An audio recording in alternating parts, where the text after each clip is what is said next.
billion. $12.4 billion just in overdraft fees in 2020. Of those $12.4 billion, $11.8 billion was charged to people considered to be financially vulnerable, which is defined by a household that's struggling to spend, save, and plan. And who are the people paying these fees? Black households were 2 times more likely to overdraft than their white counterparts, and Latino households were 1.5 times more likely to overdraft when compared with their white counterparts. Now let's shift gears for a moment. Let's talk about business loans.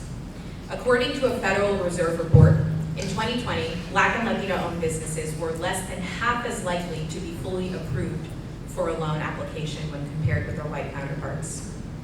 And we all know that loan packages have specifics and details that can impact the outcome, sure.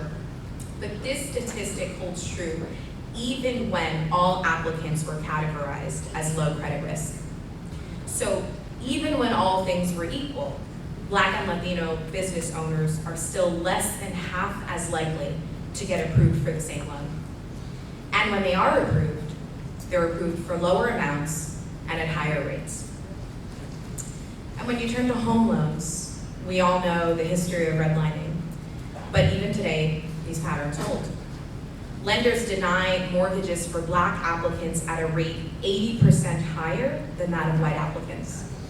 And again, even when controlling for financial profiles, a Black or Latino home buyer is more likely to be denied than their white counterpart.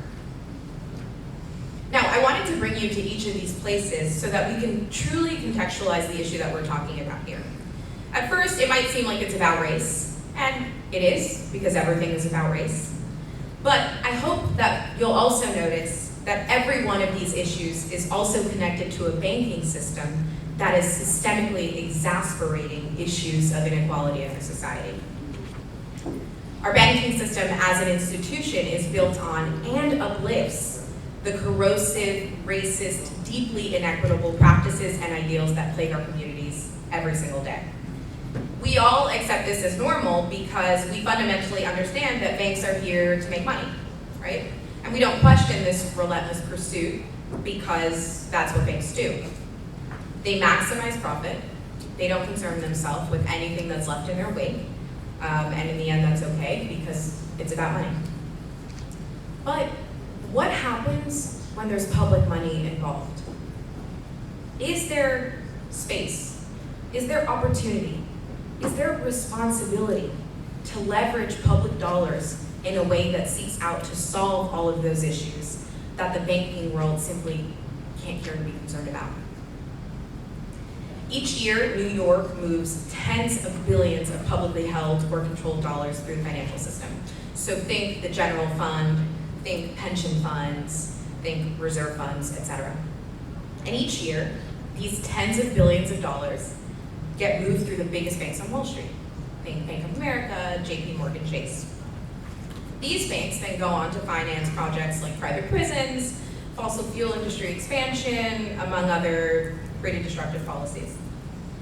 When you couple this with the banking practices that amount to systemic redlining of low-income communities and communities of color, it becomes pretty clear that public dollars are being used almost as a weapon against the people that they're meant to serve. As we work to continue to rebuild from this pandemic, New York has an opportunity to rewrite this story by establishing public banking. Public banking is just what it sounds like. It's when a public government institution establishes a publicly governed and controlled bank. But what makes public banking special is that it establishes banks with a unique charge. While traditional banking institutions chase dollars as their bottom line, public banks have a double bottom line because they also have the mission of public good written into their charters. Public good can show itself in many ways depending on the community that you're talking about. In New York City, it could mean tackling the affordable housing crisis by financing projects, housing projects that have affordability levels that traditional banks and housing developers will just pass up because the profit margins aren't high enough. In places like Buffalo, it could mean jump-starting and expanding the economy by financing a longer-term transit infrastructure project that traditional banks and developers wouldn't pursue because the profitability timeline is simply too long. This concept of public good is not one that is at odds with profits. And in fact, the success of public banking also, of course, like any other bank, relies on making profits. But the concept of public good ensures that there's no harm committed in the pursuit of profits, and that government is taking the extra step to ensure financial growth and societal progress go hand in hand.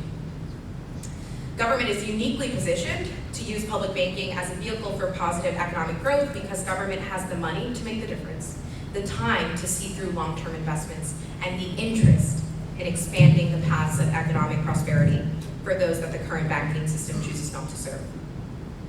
We all know that business ownership and home ownership are key steps along the path to building intergenerational wealth and ultimately closing that wealth gap that we all know grows every day.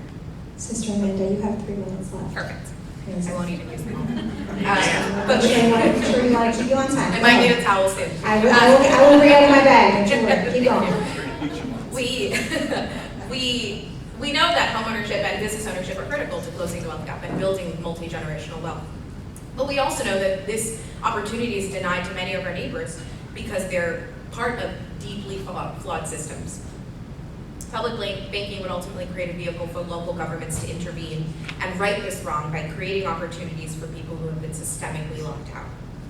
And these are just some examples of the ways public banking could serve as a framework for leveraging public resources to generate forward movement on issues that have plagued every part of public life for so long. Now, will establishing a public banking framework in New York render Wall Street banks obsolete? No. But by creating viable alternative access points to capital and financing, we'd be standing to invite the Bank of Americas and JP Morgan Chases of the world to examine their own banking practices